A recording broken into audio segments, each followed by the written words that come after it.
People keep asking me that why is it that the federal government don't want to build seaport in Igbo land? The southeast region does not have access to sea. Now hear this. How can there be seaports in Igbo land where there is no sea? Igbos no get sea. Igbos no get sea. And you are still demanding for seaport in Igbo land. Where do you expect that sea? I don't understand. I don't understand. I've been thinking of what to use as example. You know, I don't know what kind of example, what can I liken it with so that our people will understand. It is not possible to have a seaport in the southeast.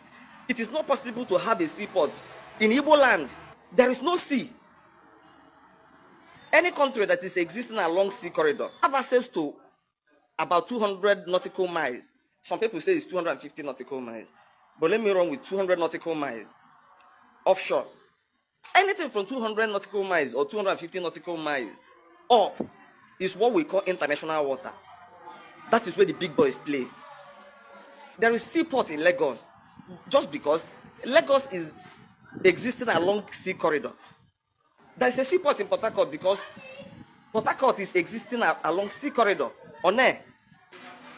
Bayelsa State has access to sea. But we in the southeast, the Igbos, we do not have access to sea. Anybody telling you that you can build, you can have a seaport in Onitsha, where will that sea come from? The most shallow place in Apapa sea corridor is about 35 feet deep. 35 feet deep.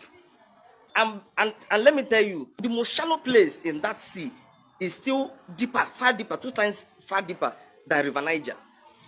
How can you dredge a river to become a sea? Does your common sense not tell you anything? How can anybody tell you, convince you that you can dredge River Niger so you can become a sea? Where will that sea come from? As deep as Onne seaport is, there are so many vessels that cannot bat in Onne. They will bat in Lagos. Today, there's a deep seaport in Lekki. The kind of vessel that will bat there will not bat in Apapa. If you dredge River Niger, the whole of Onitsha will collapse into that water. Igbos that knows must stop fooling those that does not know. It is not possible to have a seaport in the southeast. In Igbo land, it is not possible.